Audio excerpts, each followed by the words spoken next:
મિત્રો, આ વાર્તા સંપૂર્ણ રીતે કલ્પિત છે.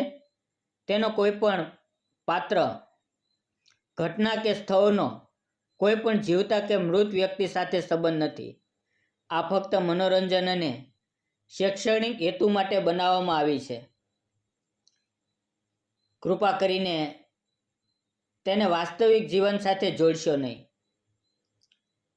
મિત્રો, મારું નામ રોહન છે અને હું બસ કંડક્ટર છું. હું એક નાના એવા ગામમાં રહું છું, પરંતુ નોકરીના કારણે મારે શહેરમાં રહેવાનું થાય છે. આજે નોકરી કરતાં કરતાં મને લગભગ 1 વર્ષ થઈ ગયું છે.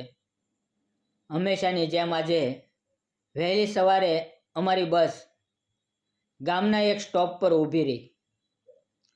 થોડા મુસાફરો ઉતર્યા અને થોડા નવા મુસાફરો ચડ્યા અને પછી બસ આગળ વધવા લાગી. એટલામાં એક છોકરી દોડતી દોડતી આવી રહી હતી અને હાથ હલાવીને બસ રોકવાનો ઈશારો કરી રહી હતી. ડ્રાઈવરે બસ આગળ વધારી દીધી, પરંતુ મેં તરત જ બેલ વગાડી અને બસને ઊભી રાખી. થોડી જ વારમાં તે છોકરી દોડતી દોડતી બસની પાસે પહોંચી ગઈ. મેં તેને ચડવા માટે દરવાજો ખોલ્યો. તે બસમાં ચડી ગઈ અને મારી તરફ જોઈને હસતા હસતા થેન્ક યુ બોલી. મેં તેને કહ્યું, શા માટે? તો એ બોલી, તમે મારા માટે બસ ઊભી રાખી એ માટે. અને પછી તે છોકરી વારંવાર મારી બસમાં મુસાફરી કરવા લાગી. મિત્રો, તેનું નામ રૂપલ હતું. તે ખૂબ જ સુંદર હતી. તેના ગળામાં મંગળસૂત્ર પહેરેલું હતું, પરંતુ સિંદૂર નહોતું. હવે ધીમે ધીમે અમારી વચ્ચે થોડી વાતચીત થવા લાગી. જ્યારે પણ તે મારી બાજુની સીટ પર બેસતી, ત્યારે મારું દિલ ખુશીથી ભરાઈ જતું. ધીમો ધીમો પવન તેના વાળને ઉડાવીને મારા ચહેરા સુધી લાવતો. તે ક્ષણ મારા માટે ખૂબ જ ખાસ હતી. પછી એક દિવસ મેં હિંમત કરીને તેને પૂછ્યું, તમારું નામ શું છે? તેણે હસતા હસતા કહ્યું, મારું નામ રૂપલ છે અને હું શહેરમાં એક કપડાની દુકાનમાં કામ કરું છું.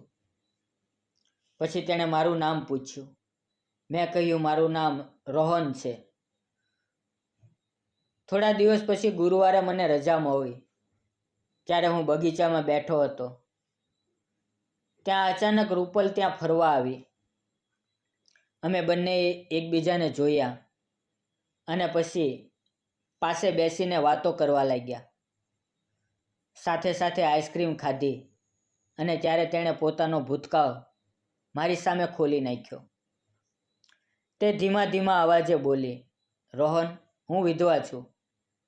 લગ્નના થોડા દિવસોમાં મારા પતિને હાર્ટ એટેક આવવાથી તેનું અવસાન થઈ ગયું. મારી ઉપર દુઃખોના ડુંગર તૂટી પડ્યા. મારા પતિના મૃત્યુ પછી હું મારા પિયરમાં ગઈ. હું મારા માતા પિતા સાથે થોડો સમય રહી, પણ હું મારા માતા પિતા ઉપર બોજ બનવા માંગતી નહોતી. પછી મેં નોકરી માટે અહીંયા શહેરમાં આવવાનું નક્કી કર્યું અને આજે હું સાવ એકલી જીવી રહી છું. તેની વાત સાંભળીને મારું દિલ ભરાઈ ગયું. મેં શાંતિથી કહ્યું, મને માફ કરજો, પણ તમને દુઃખ આપવાનો મારો કોઈ ઈરાદો નહોતો. ત્યારે તે હસતા હસતા બોલી, કોઈ વાંધો નહીં. પછી તેણે હસીને મને પૂછ્યું, તમે જણાવો, તમારા ઘરમાં કોણ કોણ છે? મેં કહ્યું, હું બાજુના ગામમાં રહું છું અને મને 1 વર્ષ પહેલાં નોકરી મળી છે. મારા ઘરમાં મારી મા, મારા પિતાજી, અમે 3 લોકો રહીએ છીએ. અમારું નાનું એવું કુટુંબ છે. મારી વાત સાંભળીને તે હસતા હસતા બોલી, તો હવે લગ્નના લાડવા ક્યારે ખવડાવશો?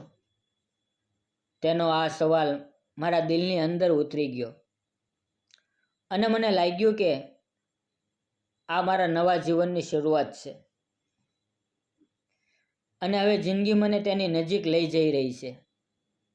મેં તેને કહ્યું, હજુ તો નોકરીની શરૂઆત કરી છે અને ઘરના બધા છોકરીઓ જોવા લાગ્યા છે. જો કિસ્મત સાથ આપશે તો થોડા સમયમાં લગ્ન થઈ જશે. ત્યારે તે હસતા બોલી, લગ્ન તો થઈ જ જશે, કારણ કે તમે ખૂબ જ હેન્ડસમ છો અને સરકારી નોકરી કરો છો. કોઈ પણ વ્યક્તિ ખુશી ખુશી તમને છોકરી આપવા તૈયાર થઈ જશે. મેં તેને કહ્યું, છોકરી તો મળી જશે, પણ મારે સ્વભાવથી સારી અને મારા માતા પિતાનું ધ્યાન રાખે એવી મીઠી છોકરી જોઈએ છે,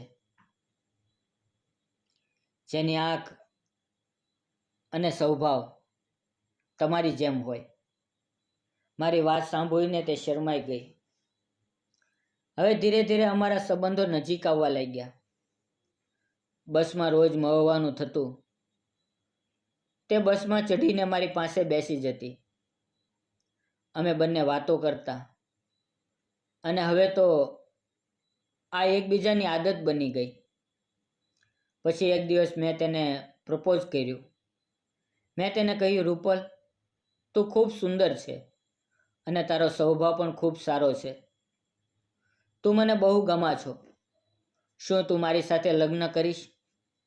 મારી વાત સાંભળીને રૂપલની આંખમાં આંસુ આવી ગયા. એ ધીમેથી બોલી, રોહન, હું એક વિધવા છું અને તું સરકારી નોકરી કરતો છોકરો છે. શું તારા ઘરના લોકો મને સ્વીકારી લેશે? ત્યારે મેં મજબૂત અવાજમાં કહ્યું, હા, તે જરૂર તારો સ્વીકાર કરશે, કારણ કે તું મને દિલથી ગમા છો. પછી મેં રૂપલને મારા ઘરે લઈ ગયો અને મારા મા બાપે તેને સ્નેહથી સ્વીકારી લીધી અને અમારા લગ્ન માટે મંજૂરી આપી દીધી. થોડા દિવસોમાં અમે લગ્ન કરી લીધા અને લગ્ન પછી અમારા જીવનમાં નવી શરૂઆત થઈ. હું અને રૂપલ એકબીજાને સમજીને આગળ વધવા લાગ્યા અને અમારા જીવનમાં ખુશીઓ આવી. મિત્રો, શું એક વિધવા સ્ત્રીએ ફરીથી નવું જીવન શરૂ કરવું જોઈએ? તમારો જવાબ કોમેન્ટમાં જરૂર લખો.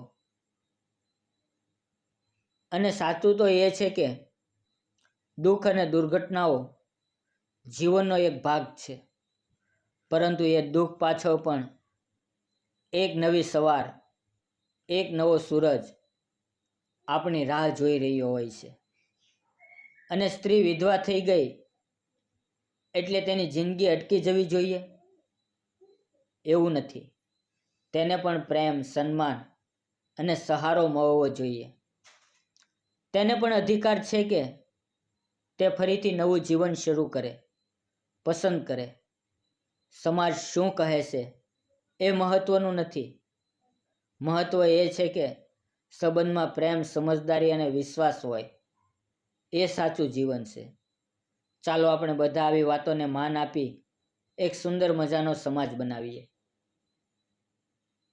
મિત્રો, વિડીયો પૂરો જોવા બદલ આપ સૌનો ખૂબ ખૂબ ધન્યવાદ. ફરી મળશું આવી એક નવી વાર્તા સાથે. ત્યાં સુધી આવજો. અને જતા પહેલાં વિડીયોને લાઈક અને ચેનલને સબસ્ક્રાઈબ કરવાનું ભૂલતા નહીં. અને કોમેન્ટ જરૂર કરજો મિત્રો.